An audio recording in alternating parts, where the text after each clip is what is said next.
What's up, everybody? I'm Sam Mewis. And I'm Lynn Williams, and this is Snacks, where we talk about some personal stuff, soccer stuff, some real stuff, some fun stuff, all the stuffs.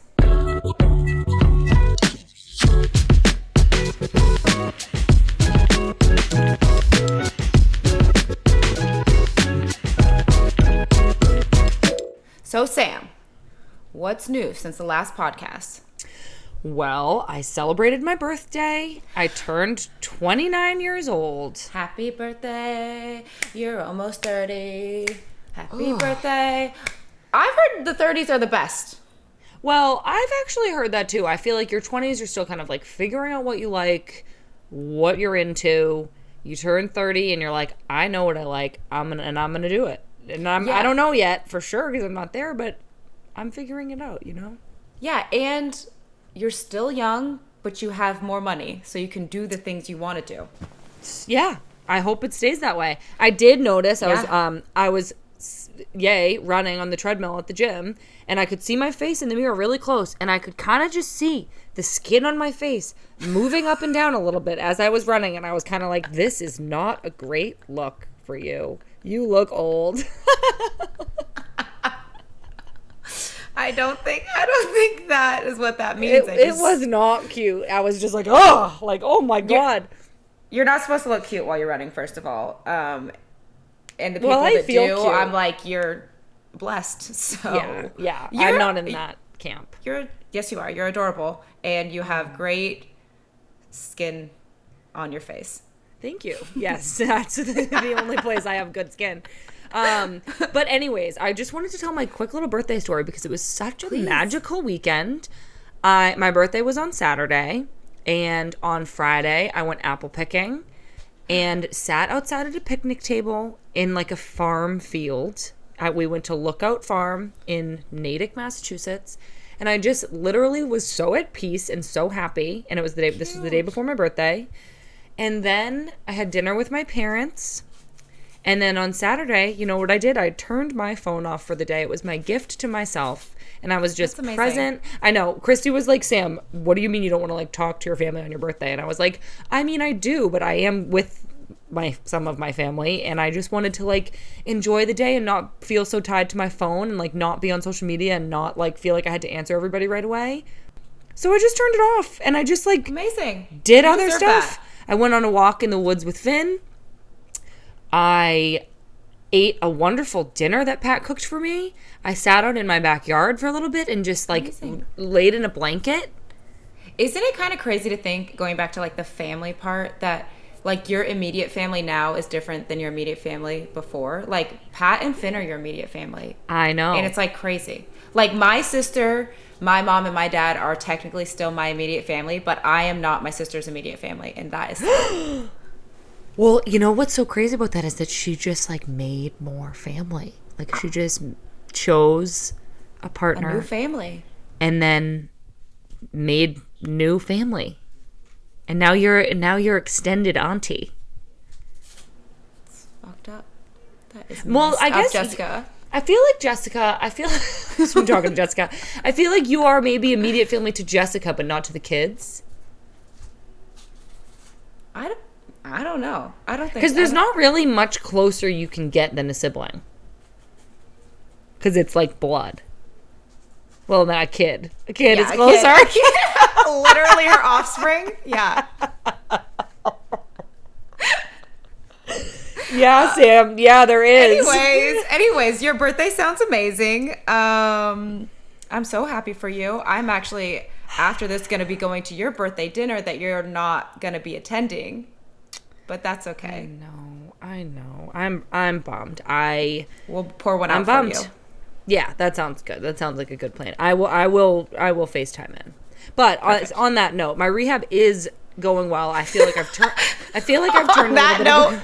Well, on the note that I'm not in North Carolina to go to my birthday dinner with my friends. Okay. Unfortunately, but I do feel like I have turned a corner with my rehab. I do think I will be returning to North Carolina soon.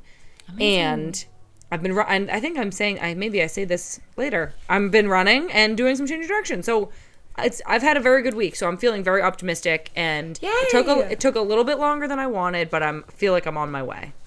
Good. I mean, you have to do what's right for you and take all the time you need to get that thing healed and ready.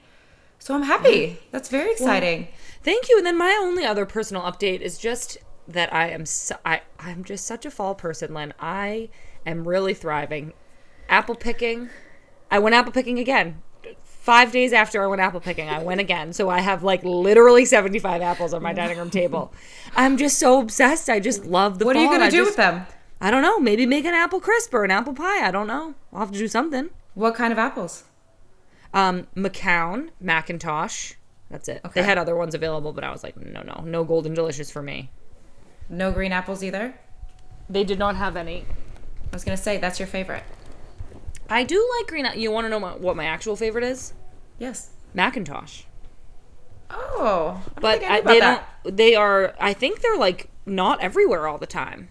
Like, I think they're the best apple. The best Macintosh are in New England. Is my experience because I live here.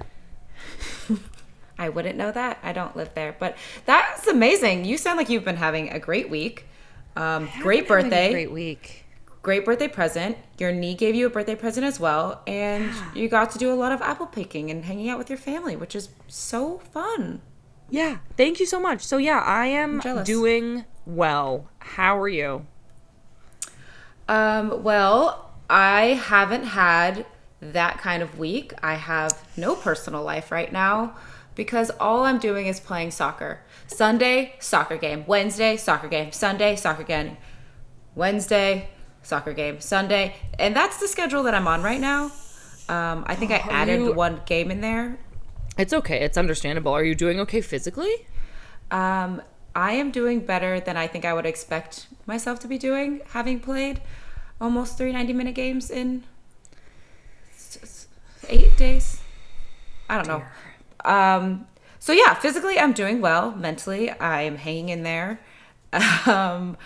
It's just, I think, a crazy time right now with soccer. And, but yeah, it's going well. We won against Louisville, and then we really shat the bed in Houston. So that is unfortunate. But I honestly think like there's a lot going on. You know, the Louisville game seemed more of like a super high energy, like FU type of game. And then the other Houston game looked like we were just so drained physically and emotionally.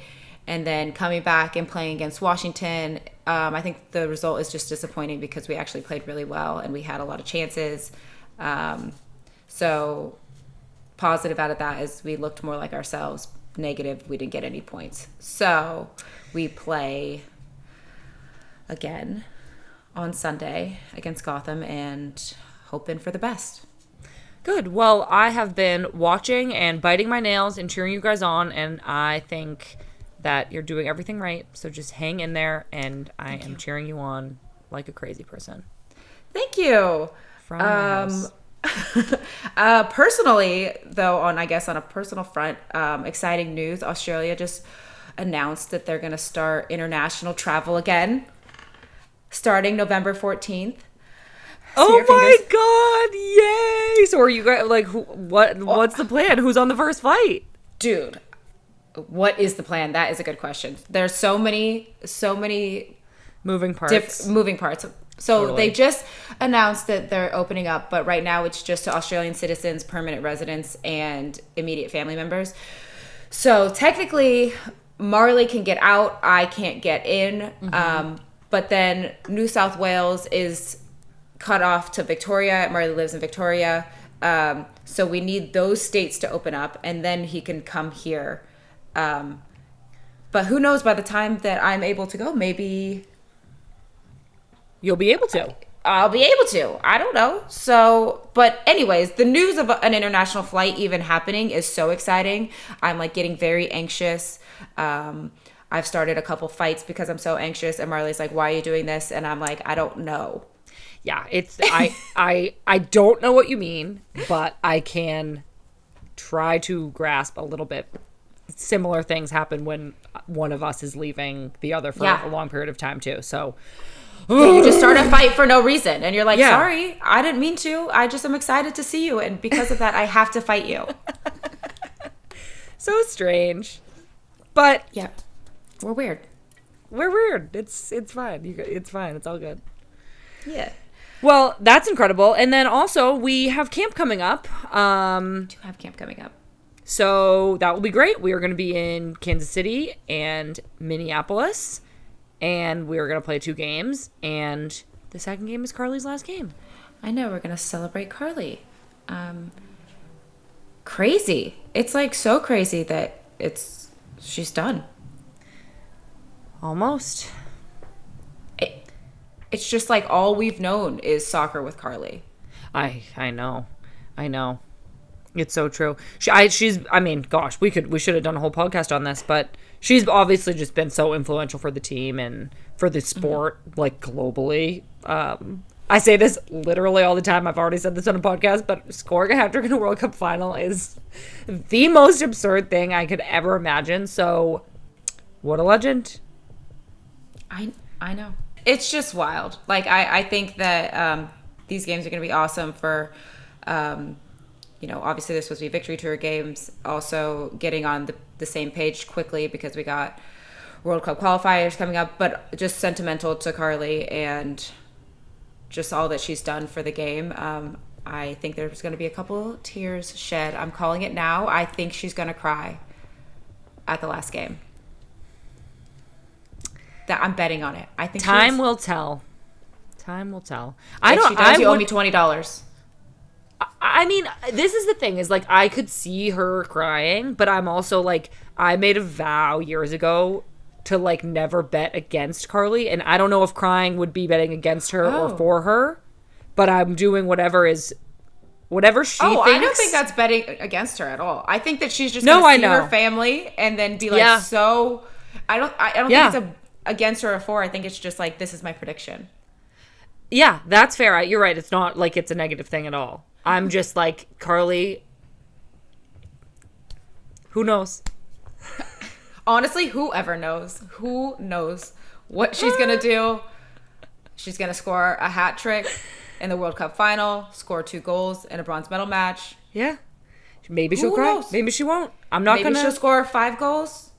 Yeah. Maybe she won't. It's just she's a never-ending surprise of legendariness. Well, I'm excited to see you in camp. I'm excited to get to camp. One step closer to your being back here playing. I know. I think I'm going to be like hopefully kicking the ball around a little bit. So oh my gosh. You can be back in our pancake circle, you think? I think, yeah. Mm-hmm. Before trainings, me, Crystal, Abby, Sam, and now we've recruited Becky, do a pancake circle, and basically somebody will juggle the ball once, and then it's pancake, and then you juggle it twice, and then you pancake 3 times pancake. I think our best, you get the point. I think our best is 6, so we're working on it. No, I think we got like 9. Me, you, and Crystal? Yeah. Yeah, I think you are correct with that. The bigger the group, the lower it starts to get. The lower the number. The lower the number, but I think you actually are right. In where were we? With the tower. With the tower of power, with the tower of power, I think is where we got 8 or 9. Yeah, I know exactly what you're talking about. That's what I think too. Same memories, Lynn. Same. We are super excited for the guest on today's episode. We brought on our good friend Midge Purce, and we had a very long and fun and giggly conversation that went way off the rails. So we're very excited for you all to hear it. Okay, today we'd like to bring on this week's guest of Gotham FC and the U.S. Women's National Team, but she is more than just a soccer player. She's also a founding member of the Black Women's Player Collective. She sits on the Harvard Board of Overseers, and she is countless other things, but please welcome Midge Purce. Welcome. Thank you. Wow. I feel like I'm on like those nighttime, those late shows, even though it's day. Just, it was like, Sam, that was great. Thank you so much. Lynn wrote that. Lynn and a combination of Cat. Yeah. Really gassing me up. Well, what are you up to? Like, what are you doing in this current moment? Where are you? in this current moment, besides filming with you, I am in my living room in New Jersey. Gosh, I don't know why that I've never gotten that question. And it really threw me for a loop. Hard-hitting questions here on Snacks. It really threw me for a loop because I'm not doing anything. I was just on a BWPC meeting with our lovely friend Jamia, planning some stuff for Christmas. And yeah, that's what I was doing other than practice today. We had a 6v6 tournament that went awry. Tensions got really high. People were really upset. I love that. Yeah, I got caught in the middle of was it a foul or was it not a foul? I said no foul. There was no ref. I love that for you. Thank you. Yeah. Did your team win? My team did win, and it was classic. Yes. Oh, classic Midge. Thank you. So your injury must be better. I'm assuming you're back scoring goals, back causing havoc in the 6v6. Yeah, no, my quad is all good. It's just, the good old hamstrings that we all deal with. You know that all too well, Lynn. You too. Do I? I know it all. I know about all of it. Are you healthy, Sam? I know you're not healthy, but like I am working on it. I had a really good week this week. I think the rehab has been like a little bit slower than obviously I wanted it to be. I was like, I'll be back playing at 6 weeks, which was like obviously didn't happen, but I had actually a really good week this week. I ran like some intervals on the treadmill and I'm doing some like side to side movement. There you go. So I'm going to like start doing some stuff at the field soon, which is great. And I can't wait to be back on the field with my friends. Oh, well, I'm sad for you. I'm like kind of happy you're not there this weekend when we play in North Carolina. I know. This is a big weekend coming up. This podcast is going to come out the day after, so everybody will know what happened. I struggle posting on social media after losses. Do you have that issue or? Yeah, she's gonna struggle this weekend then. We'll see, Lynn. I may be adding you the next day. Okay, Midge. Well, like soccer aside, I am in Boston and I put this question in here because I'm so obsessed with the fall and it's all I ever want to talk about to anybody who will listen to me. So I wanted to just ask you randomly, what is your favorite season of the year? Sam, it is the fall, and I will tell you why. Not only am I a Virgo, September, yes, but I have this thing. Gosh, I never thought I would share this much on a public setting. I fall in love every fall. Every fall, every year, I fall in love in the fall. Something about the crisp air, the apple cinnamon, apple cider. Look at Lynn's cold demeanor of disapproval. No, I'm just trying to understand what you're saying. I'm just trying to gather it all in. Thank you, Sam. That is the reaction I wanted. I think I'm being very speaking my language. Wait till we get to the fun questions at the end. It is so fall themed because I couldn't think about anything else while we were working on it. I was like, let's ask her if she likes apples. And then amazing. What? Honey Crisp are my favorite. Amazing. We'll get there. We are going to get there. I'm going to rein you guys right back in, you crazy girls. Okay. Wait, last question. Okay. Have you guys watched Halloween Town yet or Hocus Pocus? Not yet. Like in my life?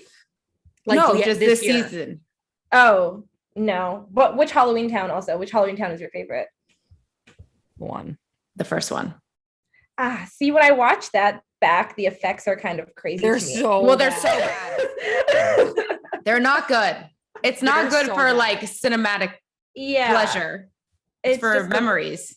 I'm very partial to and hear me out. Halloween Town High. I know it's a different Marnie. I know, but I'm here for it. Okay, thanks. I'm here for all of them. I would watch them all in a row if anyone would do that with me. Okay. Midge would. Yeah. Would you guys rather watch Halloween Town or Hocus Pocus? Both. No, you have to pick one.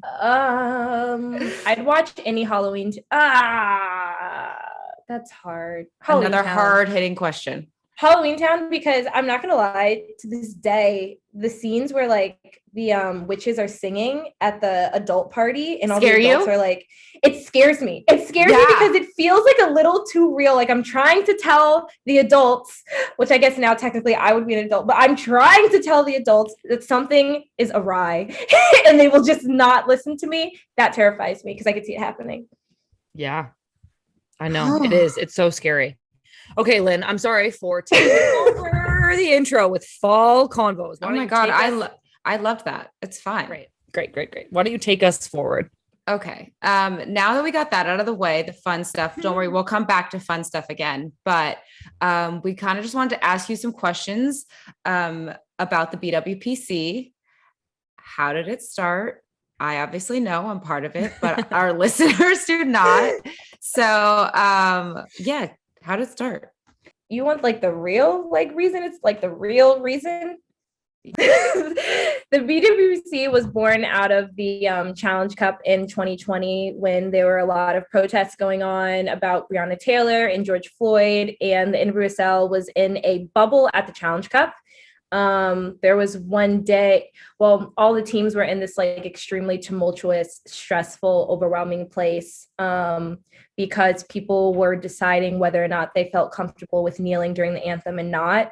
And it sparked, truthfully, the protest didn't spark these in my experience and when I was speaking to people, but it was really the question of kneeling that made people sit down and have conversations about race and their decision during the anthem and why they felt so staunched in their decision as well.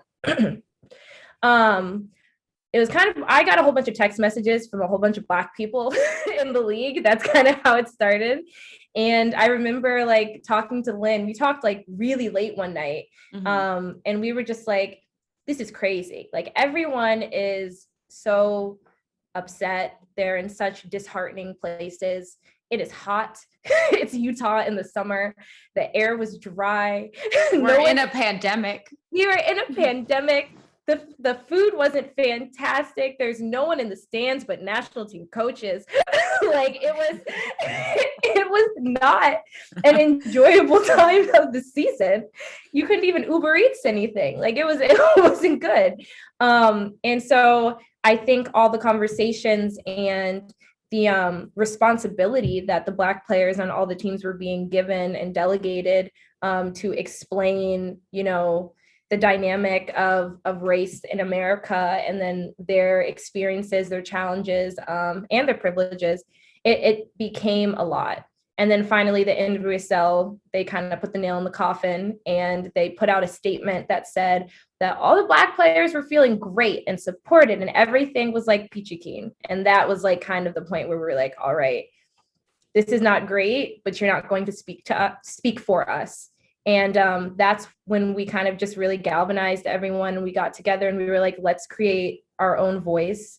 It's like, the point is not to attack anyone. It's not to like ostracize anyone, but it's to make sure that like what we are thinking and our sentiments are accurately expressed to the public. And a star is born. Yeah, Midge, I remember those conversations. And you're right, that time sucked, for lack of better words. It was just a time that, people were going through a lot. We were trying to play soccer the best of our ability in a pandemic, but then at the same time having all these really hard race conversations and trying to explain to our teammates why it was important to us to kneel and have like a very unified front. Sam obviously was part of those conversations because we are on the same team. But I think the moment that the league put out the statement that we were all feeling supported when we had been talking behind closed doors about how we are not feeling supported was definitely the turning point. And it was like the very first BWPC meeting was a statement that we put out that we all got approval. And now look at what's blossomed. An amazing organization.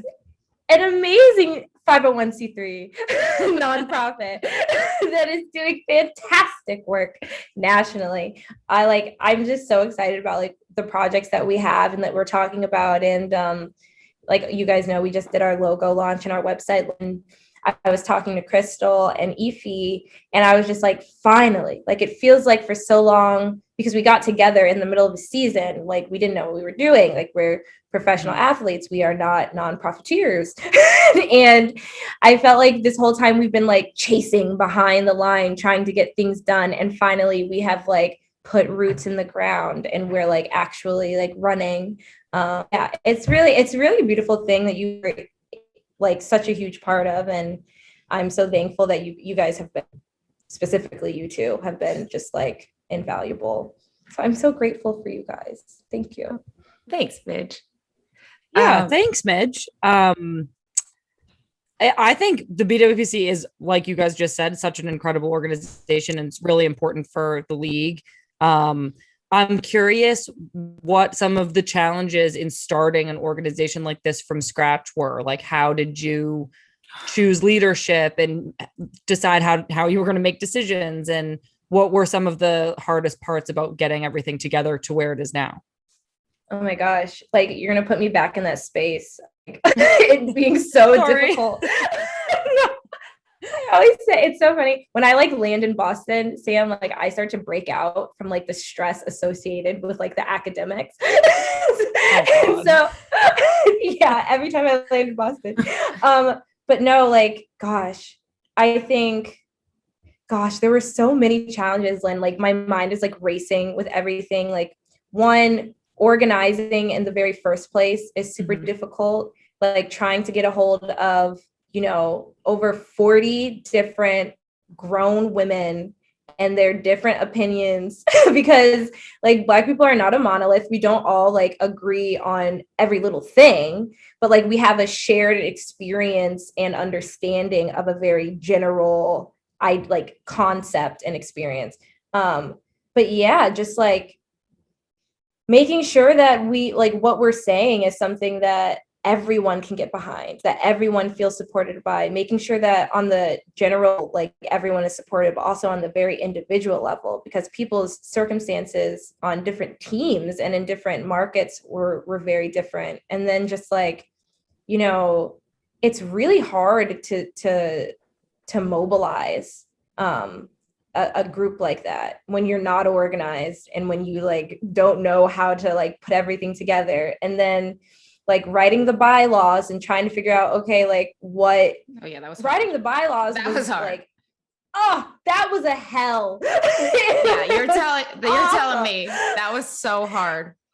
It was awful. Like, okay, do we need 2/3 majority or have to approve this? Like, why half? Is that arbitrary? what is this? And then, yeah, that was another late night with me and you, Midge, of writing bylaws. Yes, and I was like, woof. Yes. We're not just bylaw writers. No, lawyer. I took the LSAT, but I didn't take the bar. Like it was so difficult. And then, again, like when I talk about people not agreeing, Lynn and I, all the time, no, Lynn, I think no, Midge. Well, why? Explain. Like, thank God, like she's so brilliant at articulating her idea clearly and succinctly that it makes things go like very smoothly and quickly, but it's just mobilizing is hard. And then it was really hard to also respond to very niche timely things. Yeah. Yes. Things would happen and it's like, okay, well, she's in Portland. I have practice at 10 a.m. Okay. I'm in Jersey. Okay. Well, let me see when you're available. When are you available? Can you speak? Can we talk about it? Okay. Well, contact the league. Who's going to be on the call? Who's going to make this decision? Like blah, blah, blah. Like, it's really hard. And during the entire time, we are trying to score goals or stop goals from being scored. And it's like, I think juggling the two of them is something that's really difficult and very hard for people to understand unless they're in it. But I also think it's what makes this so unique and so special. And I'm so grateful for the experience and like to be in the role that I am for the BWPC, because I personally have learned so much. Like, yeah. No, Midge, I couldn't agree more. I think one, I think you've done an amazing job rounding troops and being on top of things. Midge was the one who got our 501c3 actually to become a nonprofit. And so I think being able to reach out to people, I don't even know how you did that, but I'm just going to say that's amazing that we are actually a nonprofit. But because there was so many issues, I think we had a hard time deciding where to start or what even to start with. And because we were like, we have to announce ourselves. We've already put out this statement. Brands and groups of people started reaching out to us before we even were like structured. And so I think trying to navigate like, okay, this is a great opportunity. We need to get a hold of this. This is what we want to do. But also we're not even ready yet. And balancing that as well as playing soccer, I think was really difficult. But now like we have a website. I think everybody is a little bit more settled and like figuring out their role. We have committees. We have AC members, which Sam, you're obviously a part of. But can you tell us like what is the next step or like what projects are happening right now? Gosh, I don't want to ruin this project because it's like my little baby right now. Well, last year, Sam actually had the most brilliant idea of doing a Christmas gift list by Black owned, anything Black owned. Businesses. And what'd you say? I said businesses. Cut that out. Black owned businesses. Anything Black owned. Yeah, so it's going to be kind of like the phase 2 of that. And it's something that I'm like super excited about. Just because I think even just seeing like going back and looking at those posts, and Sam, you were there. We were doing those posts in Amsterdam. Is when like you guys were designing those. In Amsterdam. Lynn was doing the designing. Mine was very good. Well, like TBT to using Canva and just being like, we don't know what we're doing. Don't hate on Canva. Okay. I'm not hating on Canva. I'm just saying we have evolved. We definitely have evolved, but yeah, like, gosh. And like now it's like when we put out what we're actually going to put out, I'm just like, wow, you can see it's tangible, the growth in our output. It's very visible. So yeah, that's exciting. So Christmas, I'm excited for Christmas, but I also love Christmas. Shout out to baby Jesus. Sam, this obviously is a Midge interview, but do you want to talk about what you did the other night with the BWPC? Oh, sure. Well, Players Coalition is this group that was started by, I think, an NFL player or a couple of NFL players to just help athletes organize around causes that they're passionate about when it comes to social justice and race issues. I think it was Malcolm Jenkins and somebody else who started it. And so there's this woman that I've been in communication with, Dr. Hayward, who has been really helpful in getting players in the league set up with information about causes that we want to support. So we set up a league-wide call just this past week for anyone who was interested in wanting to learn more about gun violence prevention and just ways that Black people are disproportionately affected and how some intervention methods are actually more effective than investing in more police. So it was a really interesting call. We had some incredibly smart and helpful panelists on to kind of teach us about it. And I think doing some kind of education sessions like that are still really interesting to people who were really affected and whose eyes were opened last year during everything that went on, which obviously was a little bit late on our part, but hopefully we can continue to learn more and help affect more change. So I guess my next question for you two would be, if people listening to this want to support the BWPC, what should they do? Oh, well, I didn't know if you wanted to answer. Oh, no. I mean, we're interviewing you, so go for it. I know, but you're still like, Lynn is on the board, so she's well endowed to answer this question. Well, I will say we could always take donations. I think that now that we have a website, it's much easier to donate to our causes. some of the causes we haven't come up with yet, but I think the overarching goal is to have Black people, girls be seen and access to soccer. And so we obviously have, well, this isn't obvious because we haven't said it yet on this podcast, but mini pitches that are going up, and some of that money will be going to like clinics and just giving girls access to the game. So I personally think that anytime we have donations, that's going to be a big help. We do this, obviously, we're volunteering all of our time to do this. So being able to give back in that way is super important to me and the rest of the board. So, yeah, I would say like even like most, like all of our causes aren't more launched yet.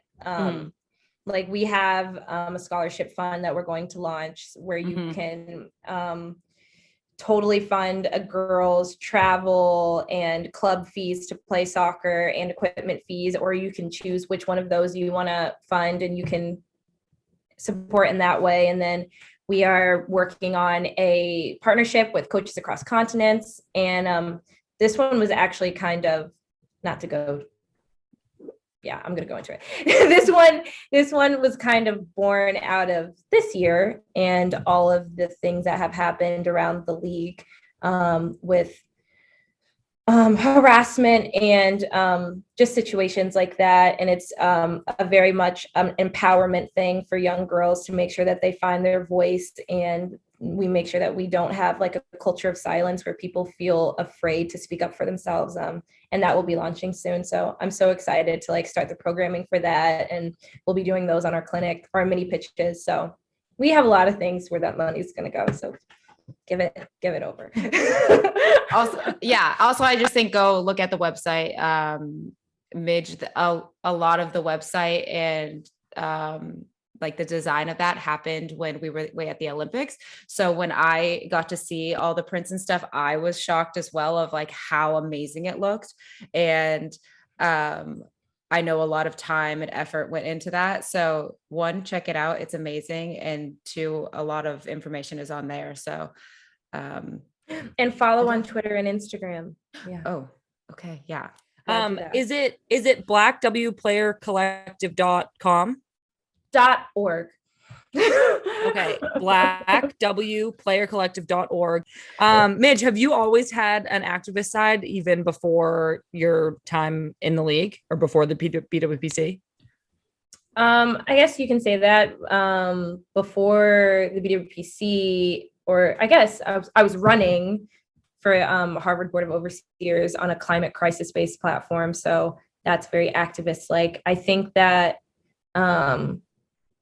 I've always had that side. I've always been a very passionate, and I don't like the word outspoken because I like what am I outspeaking? Like I just think I'm speaking.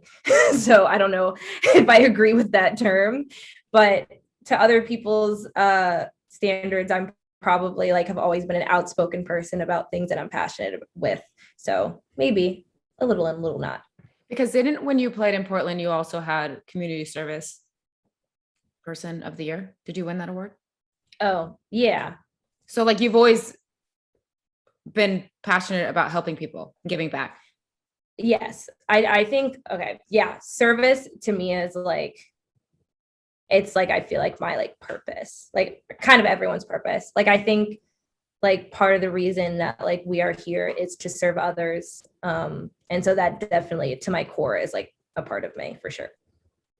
I love that. I think that's amazing.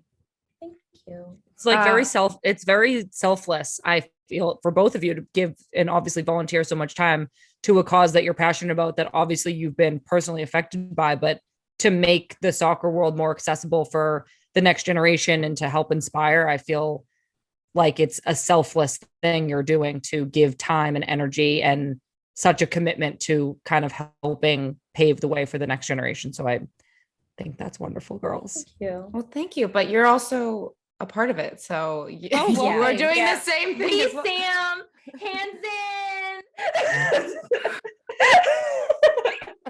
in. just get on board. Oh dear. Can you just talk to us a little bit about your experience, just like as a Black woman at Harvard and in Boston?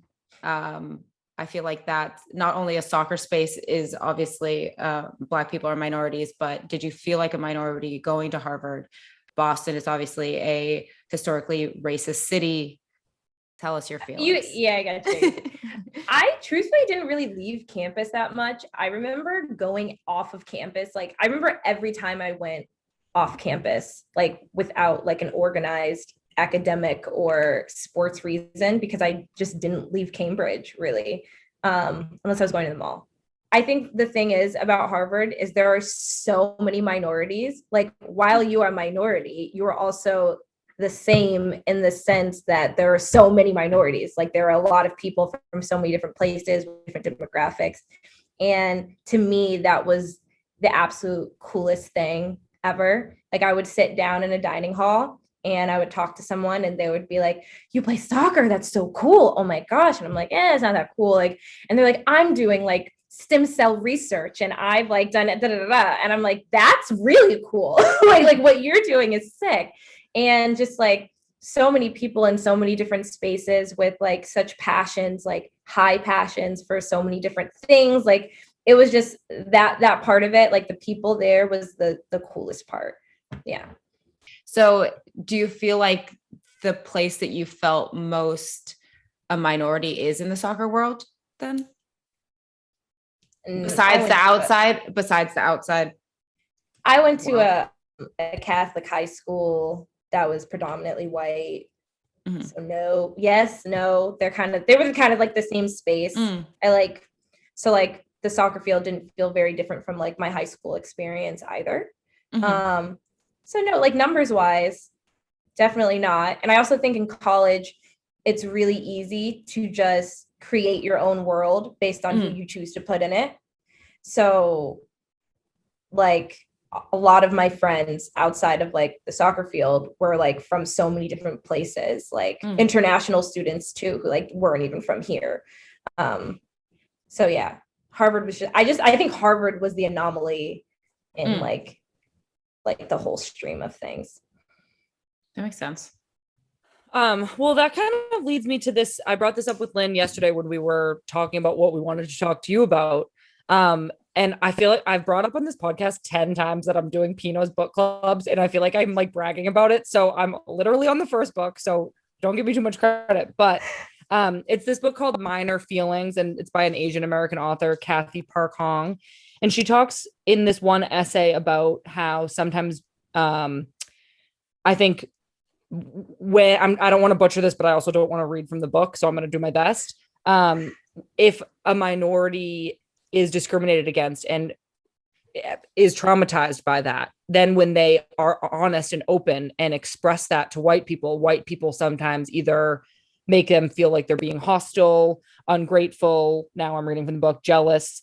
That white people would consider those feelings of saying, hey, this hurts me and this is racist, to be like out of line for a minority to say or put on them.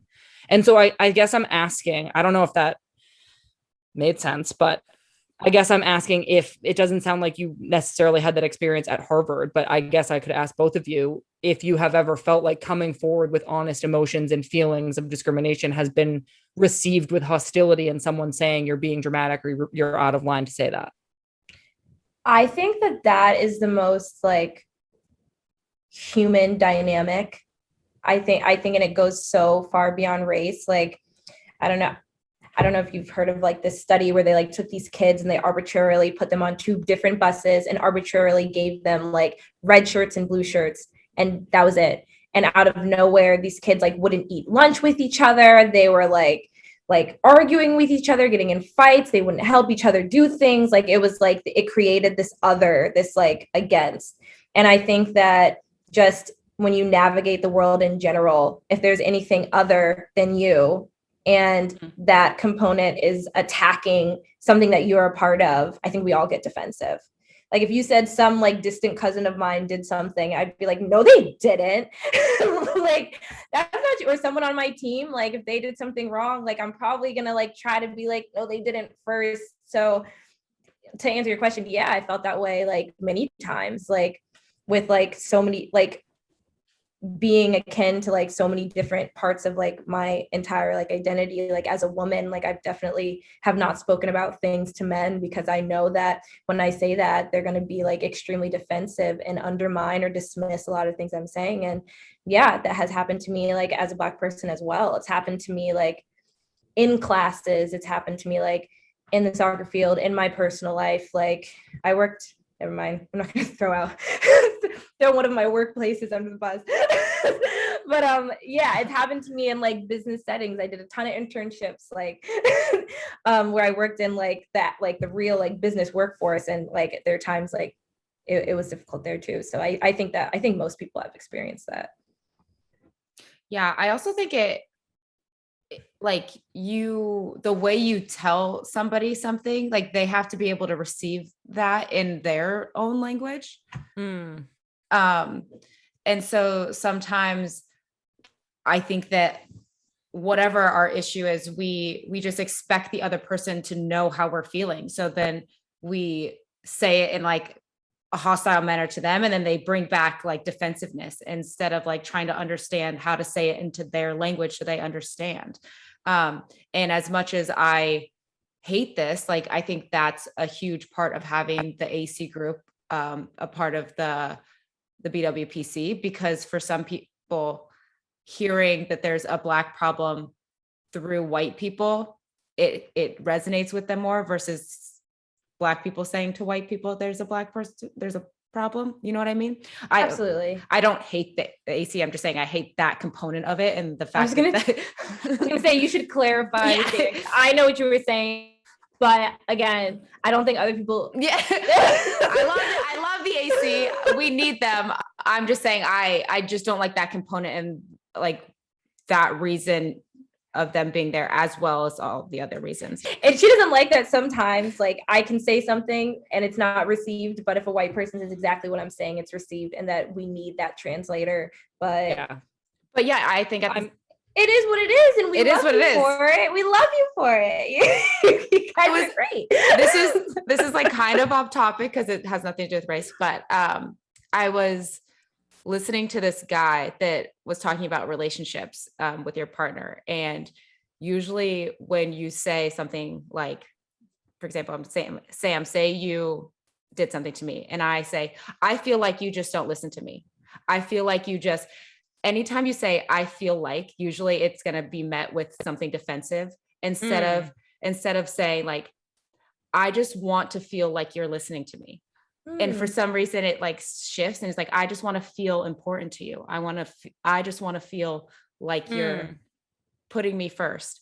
And for some reason, when you just switch it a little bit, people are like, oh my gosh, I had no idea I was making you feel that way. I'm so sorry, blah, blah, blah. So that takes so much more time. I tell you, that's beautiful that people have learned that is what's bothering them. But if I tell Chris how I feel, he better recognize exactly what I said. If you have a stable relationship, maybe you don't need to do that. The only thing I feel like I wanted to add was that I think it's so like incredible for Lynn, for you to say kind of you have to explain it in a way that people can receive, because I don't think that white people are necessarily ready to receive like any criticism. Sometimes I think it's really hard for us to see fault in the way we are. And I wish it in the same, I know that I can't speak for all white people or all Black people, but it's a step forward to admit you've been wrong, or that you have not been awake to this, or that you didn't know. And then you just have to do the work to learn more. Yeah, and I think that's like a little simple. I feel like that's like a little out of human nature to admit you're wrong, but like that's what people need to do, is be like, I'm wrong when I said this, but you're wrong for not meeting me halfway. And the conclusion I'm coming to is we need more Sam Mewises in the world. Well, we need to meet you more than halfway, because we have discriminated against Black people we need to make up for historical discrimination by doing more. Well, yeah, you mean just meeting halfway, and we're not even doing that. 10%, 90%. I don't know who's cutting your contracts, but all I'll say is that I think like in every facet of life, or if I've learned anything from 2020 is you're not going to convince someone of something if they're not ready, if they're not truly open or to being wrong or having erred in any way. And like, I'm the same way. Like you may come to me one day about something. I'll be like, absolutely not. Absolutely not. No way. And then the next day I may feel a little better. Like, let me hear what you have to say. And I think a lot of people are still stuck in that day where it's like, absolutely not. I don't want to hear it. We have to move on. But like, I'll even say, I haven't even spoken about this with this person, but there is a person in the AC who I remember, like when I was younger, I had a conversation with them and it involved race. And it's like the antithesis of what we have now. So like, I think like it's like very, like that's normal. And I think that grace needs to be given to people. Like you don't have to like die on your hill like right now. I mean, I'm dying on my hill over here, I'm not gonna lie, but like you don't have to. And like you can make up things as you go along. And I think in general, like I do that with like more little things. Okay, let's move on. What else do you want to talk about? Okay, well, that was awesome. I think all your guys' points were amazing. So this is my favorite part of the podcast where we just pepper each other with random questions. So that's Pepper. This is Pepper. Speaking of pepper, I made this new Tuscan chicken pasta and I seasoned the hell out of it. And Pepper made me think of it. I'll send you a picture. All right. Maybe we can get that recipe to give to our listeners. But this podcast is called Snack, so any food reference. Yeah. I'll send you I did a Snapchat story. Wow. Am I not with you guys on Snapchat? No, we are. I don't. Lynn, really, you didn't see that I made yesterday? I don't really go on that social media platform. That's fine. But Snapchat, if you still want to give us a Snapchat, if you want to give us a I don't. Promotion person. Okay. Anyways. Okay, Jordans, 1s or 4s? You have to pick one. No. You have to pick one. You have to. I'm not going on the record on that. Oh my gosh. You have to. Wait, what's your answer? I'm not the one getting questioned, okay? No, but I'm curious because you actually put, Lynn went so far as to buy golf shoes that were 4s and take out the golf spike. Midge! That was our secret. That was our secret. Okay, okay, maybe. Oh, okay. Wow, I was gonna give you an highs. Only highs though. I don't like mids. Oh, I like them. That's because I have big calves. That's because I have big calves, and if they go up too high, then it's just crazy. You mean do your calves go that low to your Achilles? No, but you wouldn't understand. You have no calves, okay? Excuse you. Do you see these calves? Damn. I see them. How dare you? They're huge. Okay, next question. Oh my goodness. Okay, Midge, favorite Thanksgiving dish? Oh, I like when the mac and cheese and the stuffing touch and No. Mac and cheese and sweet potatoes. When those touch and it's like one bite. I like that. Mac and cheese, sweet potato. Do you like your sweet potato with like a lot of brown sugar and like marshmallows or just normal sweet potato? Okay. It's a dessert. It's truly a dessert. Yeah. Okay. What's your favorite reality TV show? Guys, did you ask me that on purpose? I love reality TV. We know. I asked Lynn that. I was like, wait, doesn't Midge really like reality TV? And I said, yes. Like in general, when I was younger, it was definitely Bad Girls Club. Like I loved Bad Girls Club and I was not allowed to watch it. And every time my dad would come downstairs, I'd hit previous channel and go to Nickelodeon.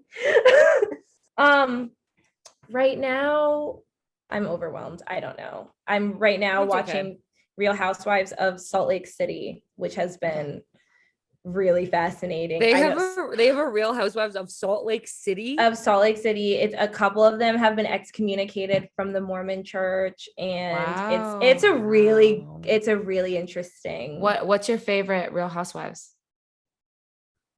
Potomac, because I'm from Maryland. Fair enough. Marvel or DC, and what's your favorite superhero? Okay. Iron Stupid Man. question. Yeah, that's actually Sam. The dumbest question you've ever asked me. Oh my God. No. Just objectively, like. Yeah, I should have known. Yeah, it's just not good. Iron Man also is like I have a crush on Robert Downey Jr. as Iron Man specifically, not like out of it. But yeah, I love Iron Man. Yeah. Okay. Apple pie or pumpkin pie? Apple. Me too. I love apple pie. With a little scoop of ice cream. Do you warm it up?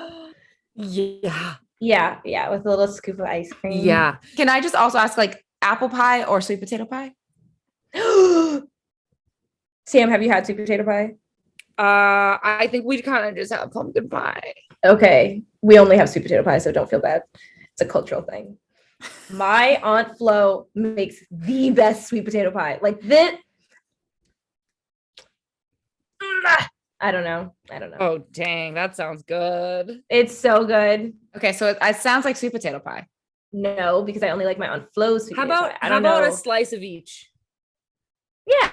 What are you limiting me for? What is every Thanksgiving I do a slice of each. What about pecan pie? Pecan pie, whatever you want to call it. Add a slice. I'll have 3 slices. I don't say pecan. I don't know why I said that. I say pecan. Bougie. Pecan. I lived on a pecan farm, so I can say whatever I want. No, you would probably say pecan. I said pecan. Wow. Oh goodness. We are going off. All right. Next question. On the apple theme, apple picking or pumpkin carving? Apple picking. I know. Pumpkin carving sucks. It does suck a lot. I hate pumpkin carving. Did you both just do that? No. Oh, you guys were so passionate. I truthfully don't appreciate fun. I don't like to pick apples either. I don't like any field work. I would like to be inside. It's just but with pumpkins, getting the stuff out is harder than you think it is. Yep. And then you're carving and most of the time you mess up and then you're like, my eye's now running into my nose because I am an idiot and I messed up. And then it rots and it's not my favorite thing. I don't do either, so I can't be as passionate about either. Okay. Apple juice or apple cider? Sparkling apple cider. Martinelli's. Okay. Yum. Baller. Yeah. Okay. I am really moving on now. Now, we had to bring back the fan questions. Don't forget, if you want to send us a question, you can submit it to Just Women Sports on Twitter. So our first question is a silly one from Nancy Gutierrez. She asks, what are the best and worst fall snacks? Best candy corn, caramel apple lollipops. Ooh, caramel apple lollipops. Are so Reese's good. pumpkins. The worst are the peanuts in the candy corn. I just think candy corn is bad. Candy corn is bad. All right. Honestly, we're ending the podcast now because she's not on board with candy corn. Do you guys know the candy corn pumpkins, the mellow cream pumpkins? Yes. Those are the best. Amazing. Do you like Peeps as well? The marshmallow? Nope. We'll have you back on for Easter, Midge, and then maybe you can get a candy that you like around Easter time. I like caramel apples. Okay. But with green apples specifically. Oh, yeah. That sounds delightful. For our serious question from Shayna_Ballin, she asked, if you could go back and give your younger self advice, what would you say? Oh, I'd say run your own race, honey. It will save you a lot of stress. I think along the line, we get caught up in comparing our journeys with other people's journeys, and it can drive you crazy. So just run your own race. I love that. Me too. Thanks. Still a work in progress, but I love that. Every day. Well, Midge, thank you so much for coming on. And thank you all so much for listening. Don't forget to subscribe on iTunes, Spotify, or wherever you get your podcasts. Our show is produced by Just Women Sports. For more great sports content, go to justwomensports.com. Be sure to subscribe to the newsletter and follow along on Instagram, Twitter, and TikTok. I'm Sam Mewis. And I'm Lynn Williams, and you've been listening to Snacks. So good. Oh my God.